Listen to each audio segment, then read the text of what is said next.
Hey guys, welcome to another discussion with Cheers. And today we're going to be talking about conquering the negative thoughts in your mind. How do we do that? Because we get bombarded all the time with negative thoughts and we can't keep them in our brain, because if we keep them in our brain, they'll take root there and it'll affect our life. So have you ever heard the phrase, your thoughts determine your words determine your actions determine your habits determine your character, and your character determines your destiny. Well, today we're going to talk about all of that, changing your thoughts, changing your destiny, and changing your life. Stick around. Welcome back. Now, grab your coffee. We are going to dive into negative thoughts. Hang on a minute. Good stuff. All right. I'm going to read you something here. So everything we do begins with a thought. Now, this comes from Dr. Caroline Leaf. If we want to change anything in our lives, we first have to change our thinking, our mind, which is the powerful aliveness that we all have. When we know how to change our mind, we rewire neural networks in the brain that create useful, sustainable, and automated actions and attitudes, good habits that make us happier and healthier. We get from good advice to a good life with our mind, hence the term mind management, and that's Dr. Caroline Leaf. A thought is a real physical thing. I want to bring up a quote here from her. It says, a thought is a real physical thing made of proteins and chemicals that occupies mental real estate in the brain. I'm going to continue reading here. These thoughts look like trees, and like a tree are made of roots and branches. These are our memories, the root and the branch memories. The thought itself is the concept, all right? So just follow me here, or the big idea. Inside that thought are embedded memories. There can be any number of memories, even thousands of memories in one thought. Just as there are hundreds or even thousands of branches and roots on a tree. How many of you have seen a picture and that picture all of a sudden stirred up a whole lot of memories? Well, that's kind of like this. The thought is like the concept that brings in a whole lot of memories. Like a picture is the concept or the thought that actually brings in a lot of memories as well. So how does this play out, right? How do negative thoughts affect our life? So let me just give you an example of my life and how something could go, and sometimes that I have to battle with. So me, all right? So I look at my ministry and I say, okay, if it's not growing, then your ministry is not growing. You're not doing things right. You're not good enough to do this. If it's not growing, then it's failing. And you know what? You failed a lot in your life. You don't have a mentor to help you. Why don't you have a mentor? You've never had a mentor.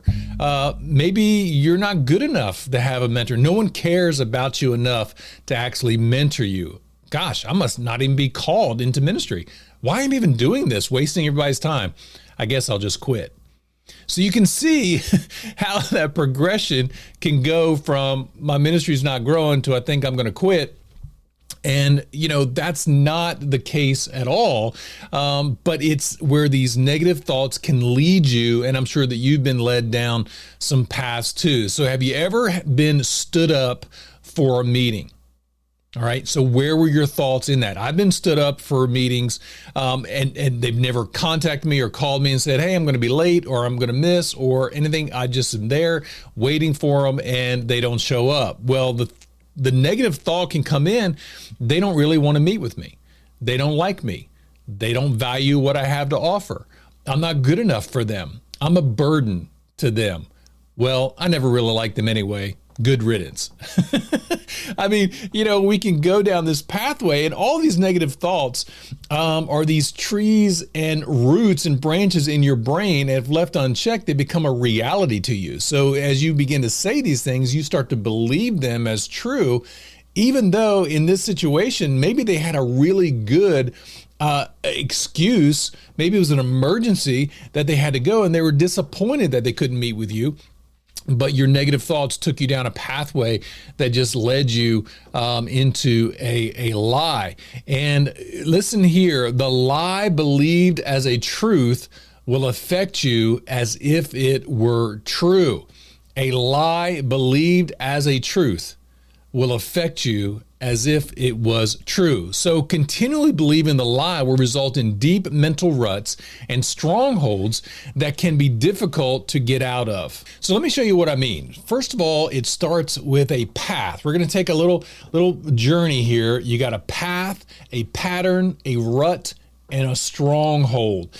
The path is like the first negative thought that comes in, puts you on a path. All right, are you going to follow that path, or are you going to go a different direction with that? You're still in a safe place there on a path. A negative thought comes in, you can just dismiss it and go down a different route.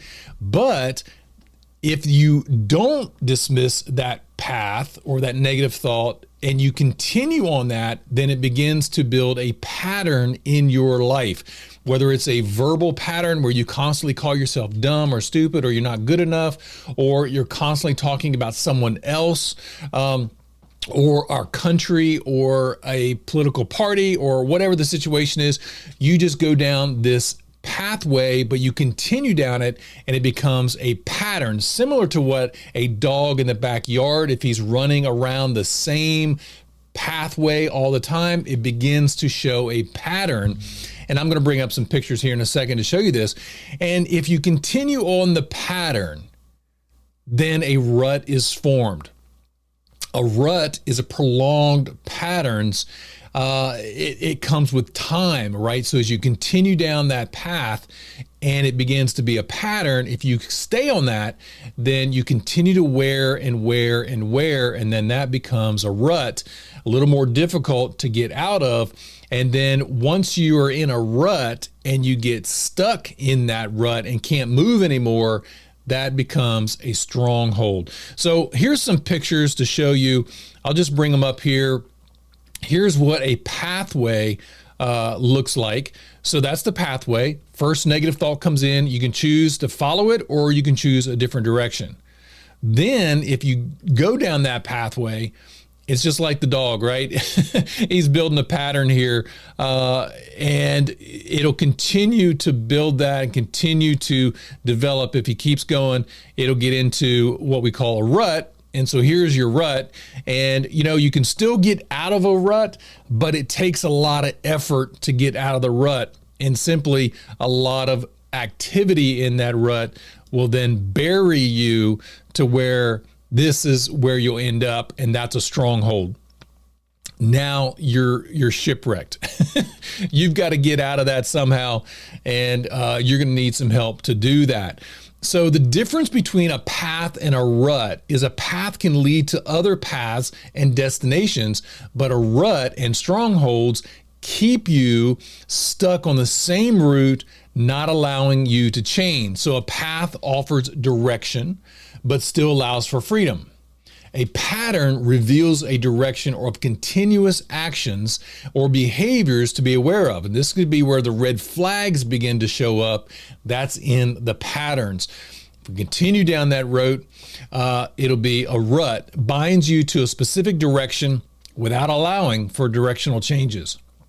And then that rut leads to a stronghold, which means that you're bound in that rut. So paths lead to patterns, patterns lead to ruts, ruts lead to strongholds. Stronghold definition here is simply a place dominated or marked by a particular characteristic. You can continue in a rut for a while, but eventually you'll get stuck, simply because the more you move forward in a rut, the deeper it gets and a stronghold is formed. So ruts are progressive, and they conform you to a pattern, and it leads to strongholds. So how do we get out of the ruts, or how do we, more importantly, how do we keep from building ruts in our mind and avoiding strongholds. So Romans 12:2, I'll bring this up here on the screen. And be not conformed to this world, but be ye transformed by the renewing of your mind, that you may prove what is that good and acceptable, perfect will of God. So literally here, we're talking about conforming, not conforming to the world. The word conform there means to fashion oneself to another's patterns. So conforming is another person's pattern or another thing, and you literally fashion yourself around that pattern. It implies a forward action.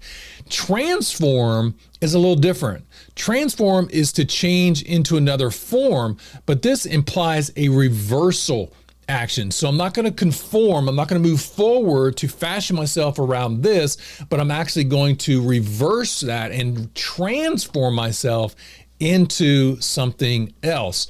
And of course, we know that is that we are trying to transform ourselves into Jesus and what he did and be like him. The word renewing there of your minds, the renewing is a renewal, meaning a renovation. So our minds need to be renovated, renewed, complete change for the better. It's interesting that it actually tells us to renew our minds, which means that our minds are old or corrupt in a sense. We would not have to renew something that was already new or healthy. Our minds, controlled usually by thoughts and emotions, need a renewal. So how do we renovate our minds to be better? So number one, identify the thought immediately. Is it a positive thought or is it a negative thought? Once you've identified that it's a negative thought, here's the key. Replace that negative thought with a positive thought. Let me give you an example. I look in the mirror in the morning and I say, oh my God, I look ugly, right? How many of us have looked in the mirror and we're just like disappointed at what we see? Maybe our belly, maybe our eyes, maybe our hair, maybe whatever, right? And we just look in the mirror and we say, my God, I am ugly today. Well, I can replace that with a positive thought that says, man, I am God's creation. I look amazing. But sometimes that far leap like that, we know that we're just lying to ourselves, right? Sometimes we can't make that leap to, my gosh, I look ugly, to, wow, I'm amazing, just all in a quick second, right? So here's like a thought ladder concept, right? So instead of jumping all the way to the top rail of I'm amazing, we can start at the first one with a neutral comment about ourselves or a neutral thought that's true. And we could say, instead of looking in the mirror and saying, my God, I look ugly, we could say, I am human and this is what humans look like.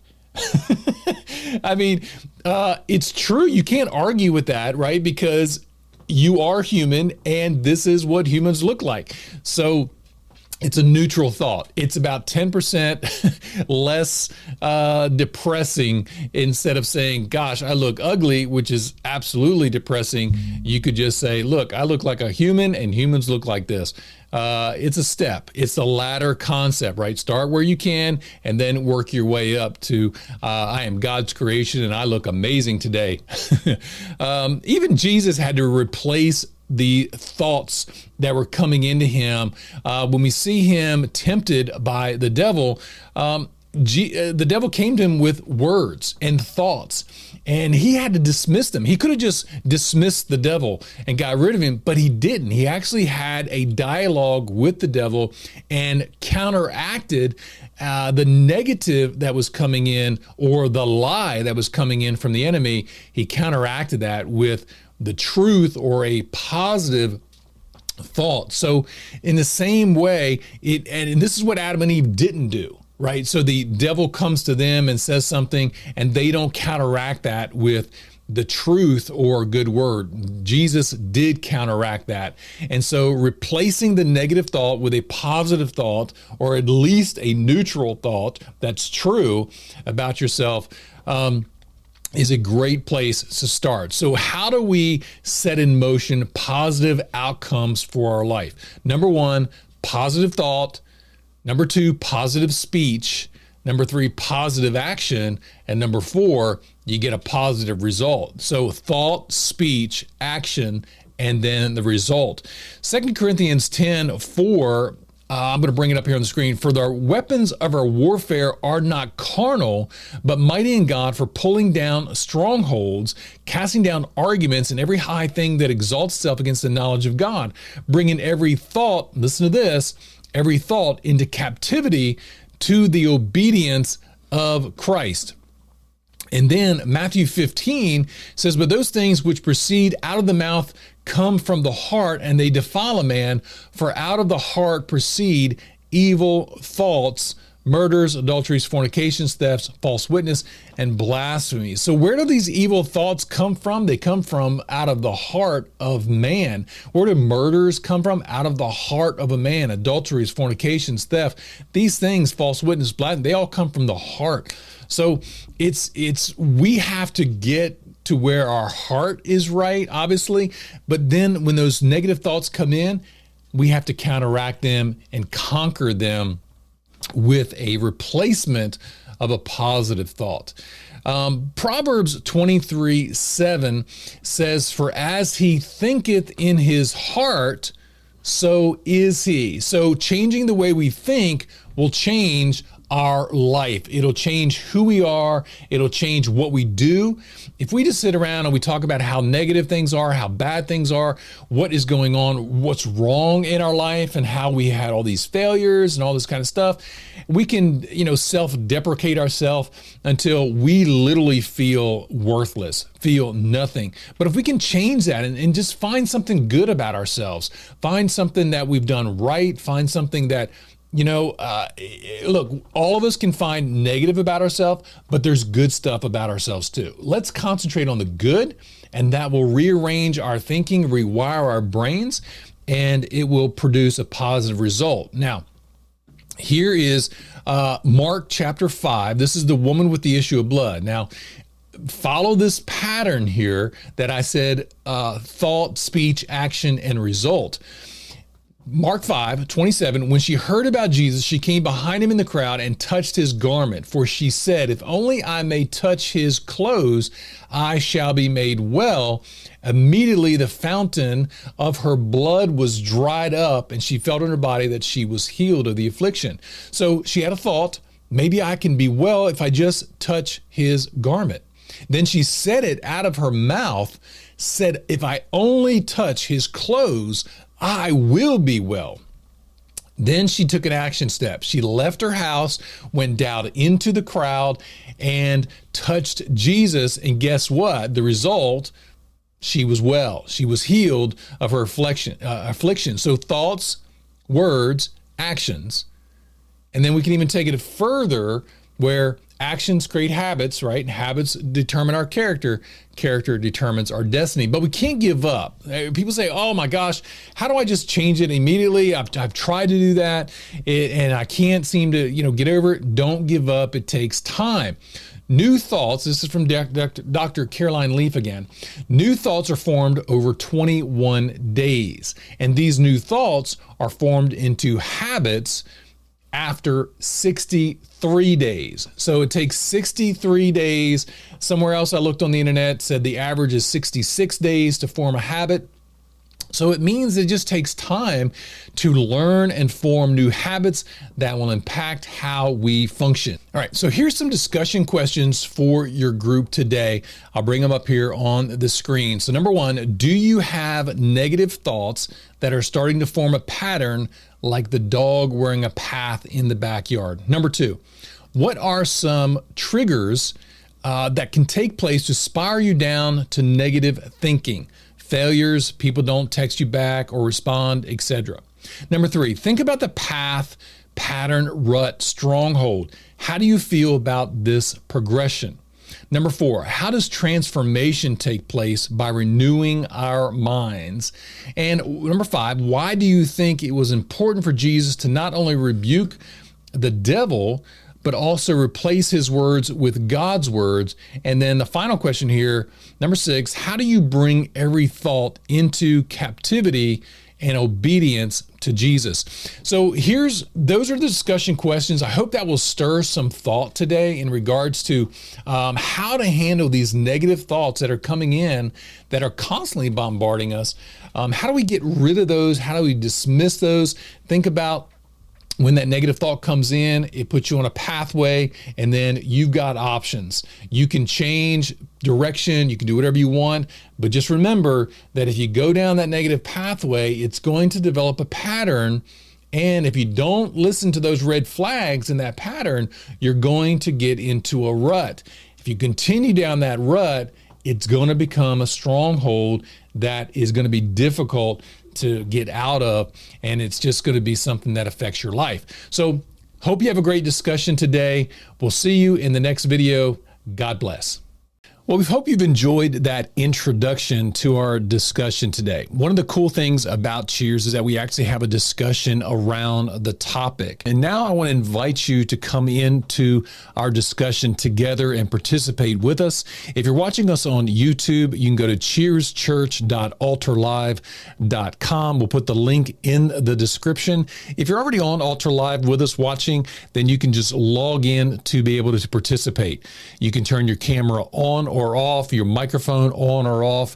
You can participate as much or as little as you want to. We just want you to enjoy the time together and fellowship together.